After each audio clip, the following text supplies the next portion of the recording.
दोस्तों नमस्कार। ज्योग्राफी की आज की क्लास में मैं आपको करवाऊंगा कंसेप्ट ऑफ रेनफॉल, यानी वर्षा का कंसेप्ट क्या है। फैक्ट्स तो हम कर लेते हैं, लेकिन कंसेप्ट अगर एक बार समझ में आ जाए तो फैक्ट्स रटने की ज़रूरत नहीं पड़ती। भारत का मानसून हम कर चुके हैं, कुछ कुछ पॉइंट उसके भी यहाँ पर हमारे काम आएंगे, जोड़ेंगे हम उनको। तो रेनफॉल यानी बारिश, यहाँ पर 3 टाइप्स हमने लिखे हैं, लेकिन सबसे पहले हमें पता हो कि वर्षा के होने का प्रमुख कारण क्या है, या उसमें सबसे मेन ऑब्जेक्ट कौन है। तो सबसे मेन है बारिश में, वो है बादल। चक्रवात का हमारा नेक्स्ट जो चैप्टर होगा उसमें हम चक्रवात कंप्लीट करेंगे और बादल के बनने की प्रक्रिया भी करेंगे। लेकिन बादल के बारे में सबसे इम्पोर्टेंट पॉइंट क्या है कि बादल जब बनता है तो उसका टेम्परेचर ड्यू पॉइंट से नीचे होता है, यानी उसको हम लिख सकते हैं औसंक से नीचे होता है। औसंक से नीचे यानी लगभग 0 के आसपास आप बोल सकते हैं। दूसरा, ये तो इसका बनने का कंसेप्ट हुआ कि किस तरह के टेम्परेचर पे बादल का फॉर्मेशन होता है। फिर बादल जो हमें वायुमंडल में तैरते हुए दिखाई देते हैं, तो बादलों का जो तैरना है वो किस कारण है, बहुत बार ये प्रश्न आता है। तो बादलों के तैरने का कारण है इनका कम घनत्व, लो डेंसिटी बादलों के तैरने का कारण है। तो बादल के भी 2 बहुत इंपॉर्टेंट पॉइंट हैं जो आसानी से हमें बुक्स के अंदर नहीं मिलते। तैरने का कारण है लो डेंसिटी, और टेम्परेचर है ड्यू पॉइंट से नीचे, औसंक से नीचे। बाकी हम चक्रवात की क्लास में इसको करेंगे ही। तो हमने यहाँ पर लिखे हैं टाइप्स ऑफ रेनफॉल।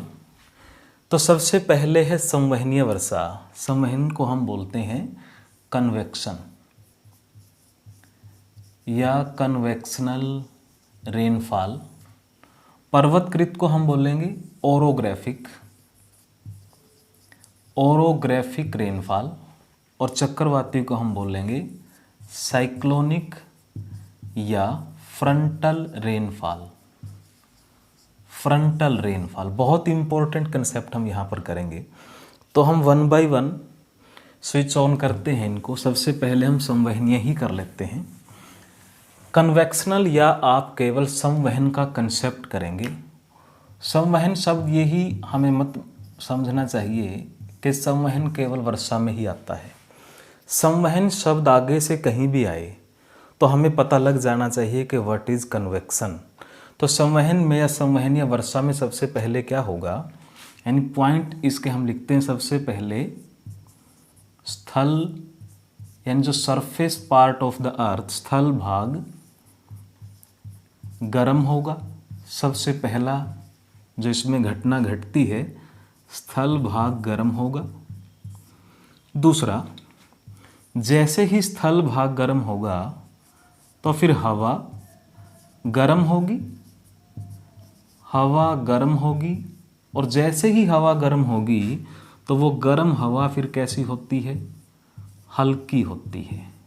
ये याद रखना, ठंडी हवा भारी होती है और गर्म हवा हल्की होती है। तो फिर ये हल्की हवा क्या करती है, हल्की हवा ऊपर उठती है। हल्की है तो ऊपर उठेगी ही, और ऊपर उठने पर क्या होता है, संघनित होती है, कंडेंस होती है, संघनित होती है। और यहाँ पर कन्वेक्शन का हमारा जो कंसेप्ट है ख़त्म हो जाता है। मुझे लगता है कि इनमें आपको कोई परेशानी नहीं आई होगी। हवा गर्म होती है, स्थल भाग गर्म होता है, फिर वो हवा गर्म होकर हल्की होकर ऊपर उठती है, और ऊपर उठते उठते वो हवा जो है अपनी गर्मी खो देती है। उसके अंदर जो ऊष्मा है, हीट है, वो समाप्त हो जाती है। तो हवा फिर कैसी होगी, ठंडी हो जाएगी।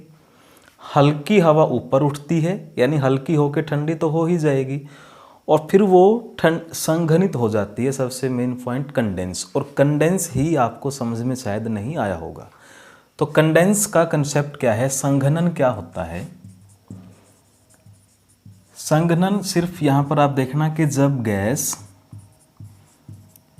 या तो वो लिक्विड में चेंज हो जाए या फिर ठोस में बदल जाए। इसका एक बिल्कुल डोमेस्टिक एग्जाम्पल मैं आपको देता हूँ, बिल्कुल अपने घर का एग्जाम्पल मैं आपको देता हूँ, तो संघनन आपको समझ में आ जाएगा। जैसे हम अपने गैस पे, चूल्हे पे किसी बर्तन में पानी रखते हैं चाय बनाने के लिए, गर्म करते हैं, तो जब वो पानी गर्म होना शुरू होता है तो उससे भाप उठना शुरू होता है। तो भाप क्या है? एक तरह का गैस है। लेकिन उस बर्तन को हमने जिसके साथ ढका है, जब वो भाप उस ढक्कन से, उस प्लेट से टकराता है भाप, तो टकरा करके हम देखते हैं कि प्लेट के ऊपर क्या मिलता है? छोटे छोटे पानी की बूंदें मिलती हैं। तो वो गैस किस में बदल गया? तरल में। लेकिन अगर टेम्परेचर बहुत कम हो, टेम्परेचर बिल्कुल जीरो के आसपास हो, तो वो गैस किस में बदल सकता है? पाले के कणों में बदल सकता है, बर्फ़ के टुकड़ों में बदल सकता है। तो कंडेंसिनेशन या कंडेंस का मतलब क्या है? कि गैस चेंज इनटू लिक्विड। और ये गैस ही तो थी।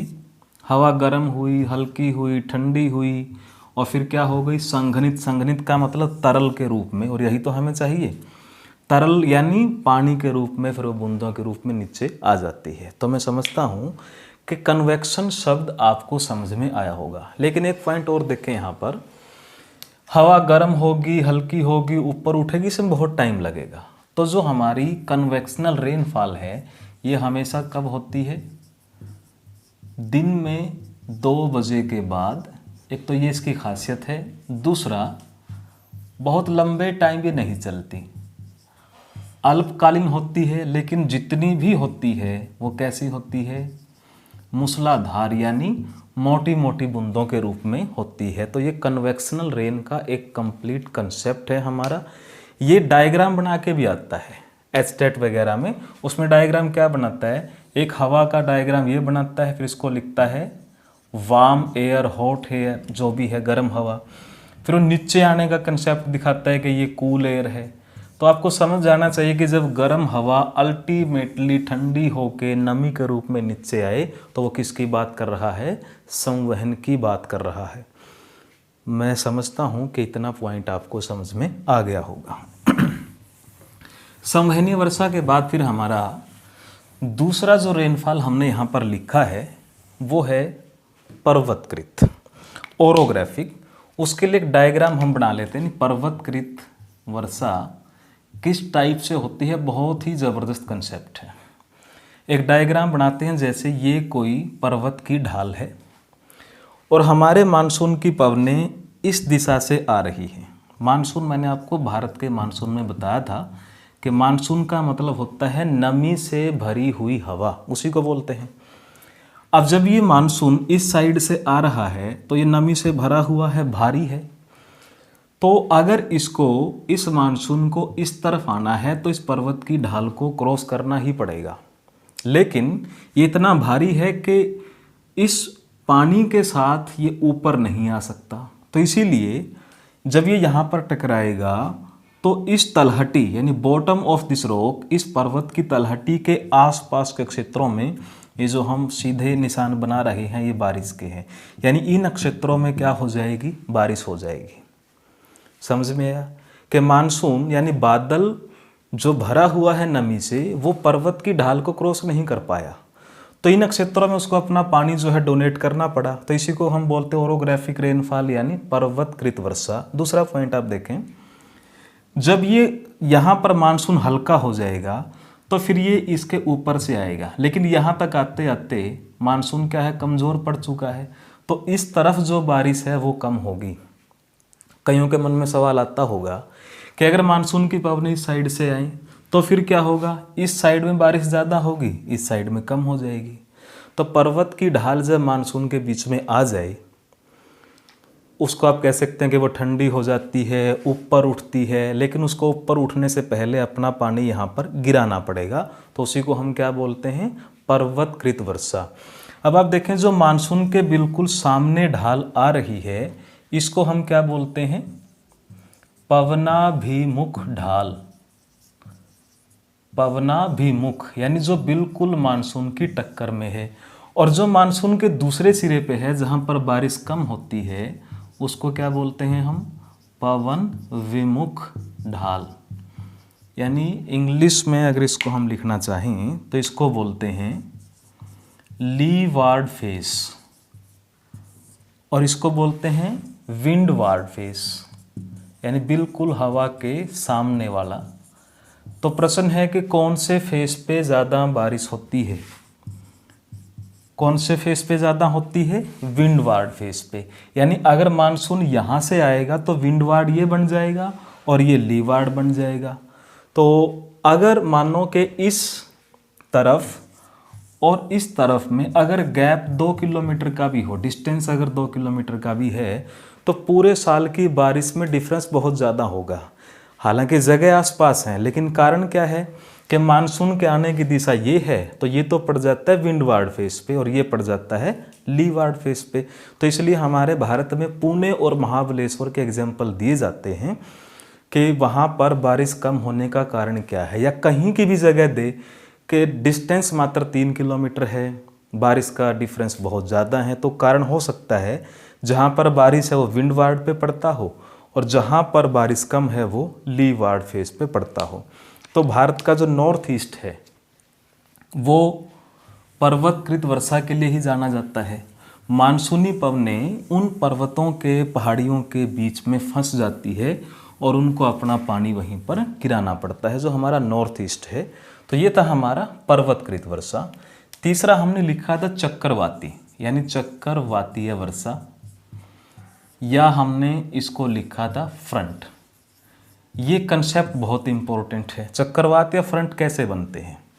इनका बनने का कारण है गर्म और ठंडी हवा, इसी को फ्रंट बोला जाता है। फॉर एग्जांपल जैसे हम यहाँ पर बनाते हैं, ये जो हम नीली शेड में बना रहे हैं, मान के चलिए ये हमारा यहाँ पर हॉट एयर है, यानी गर्म हवा है।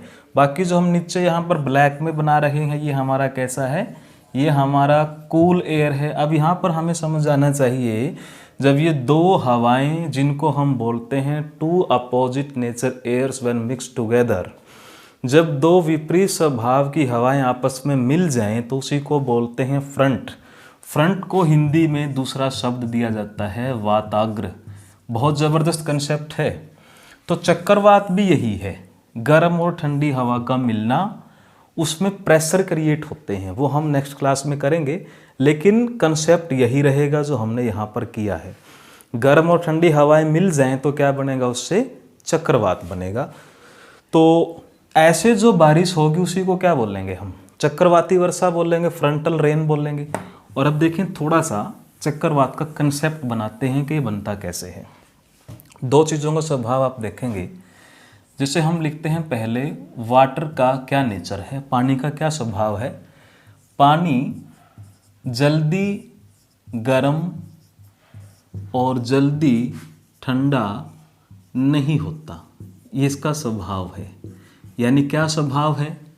देर से गर्म होता है और देर से ठंडा होता है, यही हमने लिखा है यहाँ पर।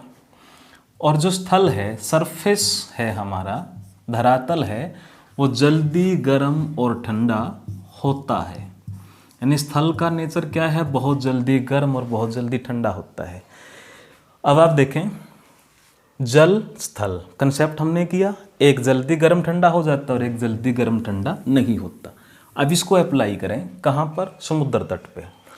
जैसे ये हमारा, हम यहाँ पर बना लेते हैं, ये हमारा समुद्र का क्षेत्र है जो हमने इस शेप में बनाया है।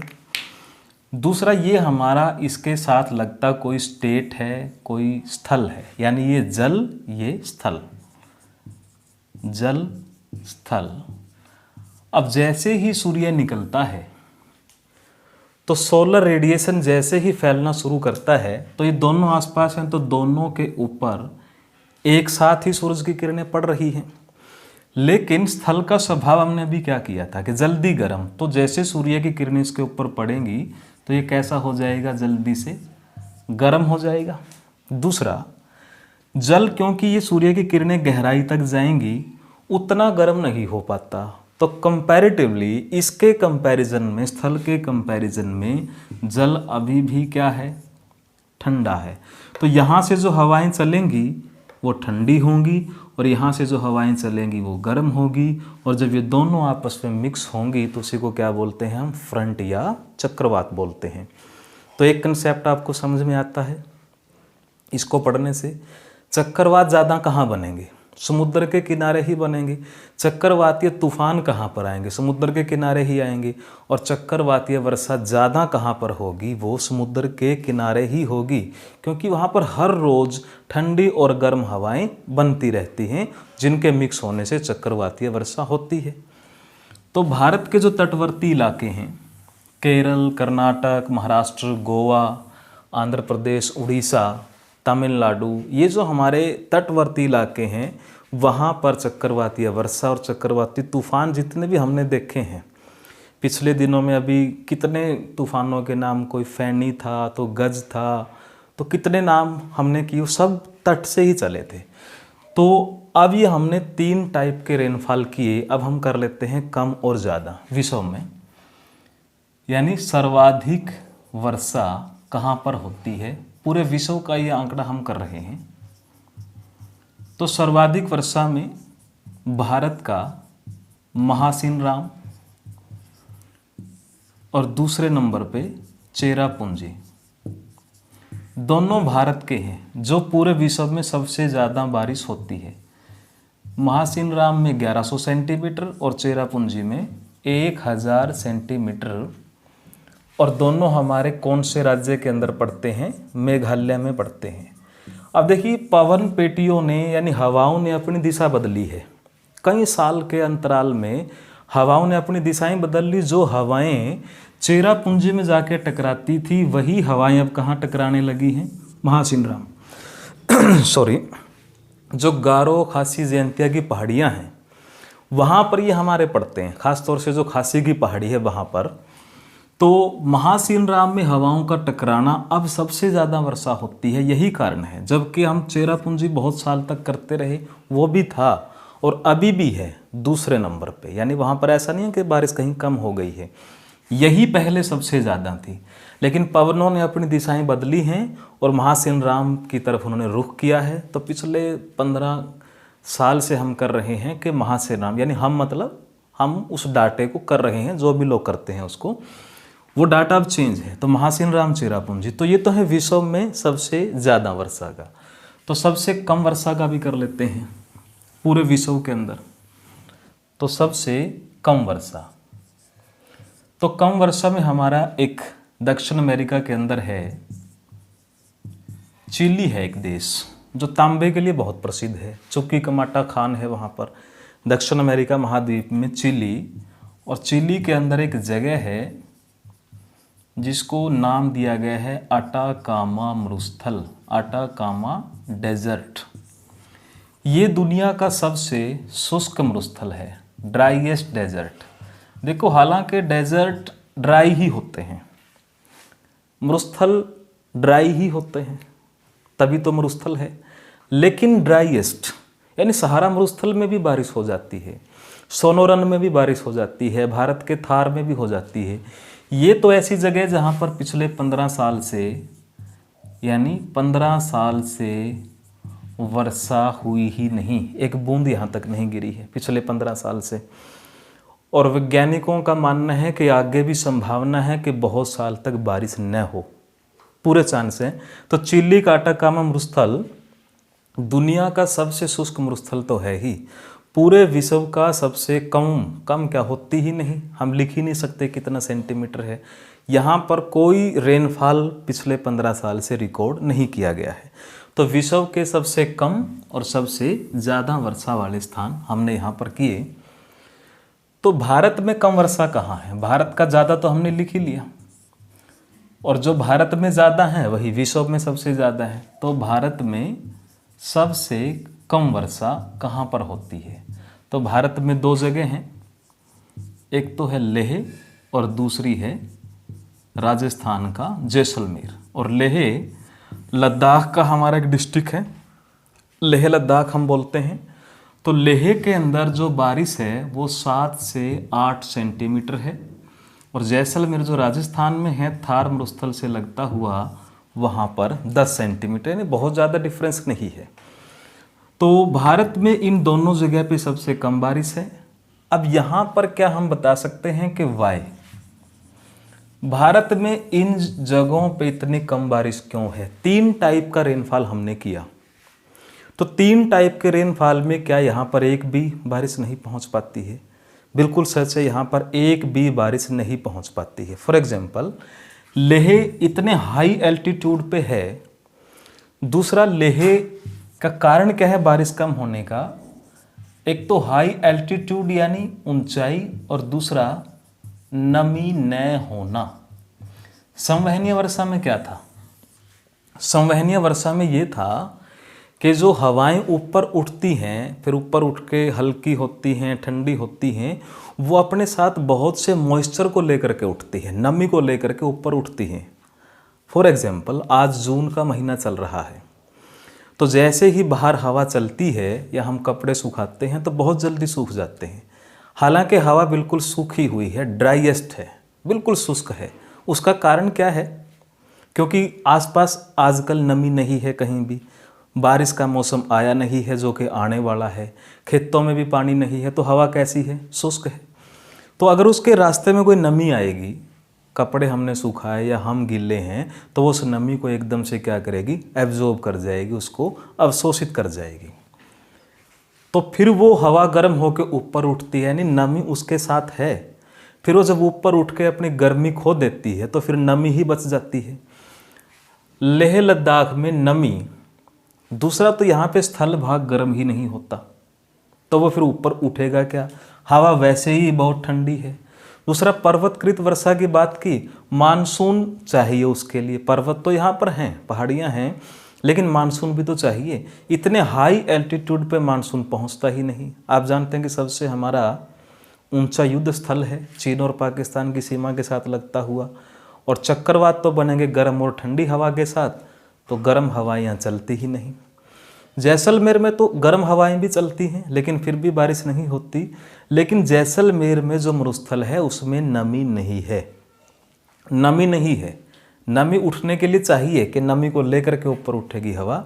जैसलमेर में नमी की ज़बरदस्त कमी है। दूसरा पॉइंट, जैसलमेर के अंदर कोई भी पर्वतीय अवरोध नहीं है, यानी कोई मानसून इसके ऊपर से भी जा रहा है तो इसके पास कोई पर्वतीय अवरोध, पेड़ पौधों की संख्या इतनी नहीं है कि वो हवा के जरिए पेड़ पौधे या पर्वतीय अवरोध अपनी ढाल से उस मानसून को बीच में रोक सके। तो यही कारण है भारत में इन स्थानों पर वर्षा बहुत कम होती है।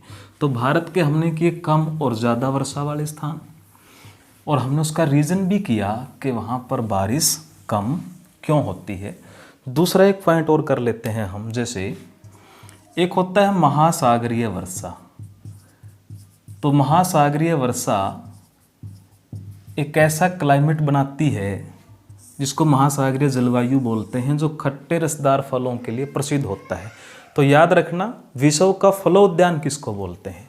भूमध्य सागर को। कारण वही है, लेकिन महासागरीय वर्षा की पहचान क्या है ये याद रखना। एक तो ये वर्षा सर्दियों में होती है। महासागरीय वर्षा की पहचान है सर्दियों में वर्षा होती है। और महासागरीय जलवायु की बात करें तो सबसे बड़ी खासियत क्या है? यहाँ पर खट्टे रसदार फल यहाँ पर होते हैं। तो भारत में जो बहुत बड़े बड़े स्टेट हैं और ख़ास तौर से जो तट से लगते हैं, जैसे हमारा महाराष्ट्र और आंध्र प्रदेश, वो अच्छे खासे क्षेत्रफल में हैं, तो वही महाराष्ट्र और आंध्र प्रदेश हमारे खट्टे रसदार फलों के लिए पूरे भारत में प्रसिद्ध हैं। और पूरे विश्व में हमने किसकी बात की? भूमध्य सागर, जिसको हम विश्व का फलोद्यान बोलते हैं। यानी फलोद्यान याद रखना, अगर आ जाता है विश्व का फलोद्यान कौन? मेडिटेरियन सी।